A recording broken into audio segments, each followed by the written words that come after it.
విక్కీ కౌశల్ హీరోగా, రష్మిక మందన హీరోయిన్ గా నటించిన తాజా చిత్రం 'ఛావా'. మరాఠీ పోరాట యోధుడు అయిన ఛత్రపతి శివాజీ మహారాజ్ కుమారుడు శంభాజీ మహారాజ్ జీవిత చరిత్ర ఆధారంగా తెరకెక్కించిన చిత్రం ఇది.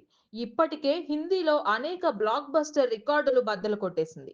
సుమారు 500 కోట్లకు పైగా కలెక్షన్లను రాబట్టిన ఈ చిత్రాన్ని గీతా ఆర్ట్స్ సంస్థ అత్యంత ప్రతిష్టాత్మకంగా తెలుగులోకి తీసుకొస్తుంది. మార్చి 7వ తేదీన ప్రేక్షకుల ముందుకు వచ్చిన ఈ చిత్రానికి తెలుగు ప్రేక్షకులు కూడా బ్రహ్మరథం పడుతున్నారు. ముఖ్యంగా చరిత్ర మనకు చెప్పని విషయాన్ని దర్శకుడు లక్ష్మణ్ ఉటేకర్ కళ్ళకు కట్టినట్లుగా ప్రేక్షకుల ముందుకు తీసుకొచ్చిన విధానం ఆకట్టుకుంటుంది.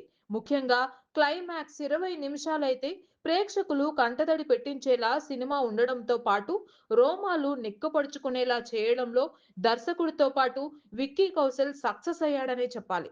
మరి ఇంకెందుకు ఆలస్యం? మీరు కూడా ఒకసారి థియేటర్లకు వెళ్లి ఒక లుక్ వేసేయండి.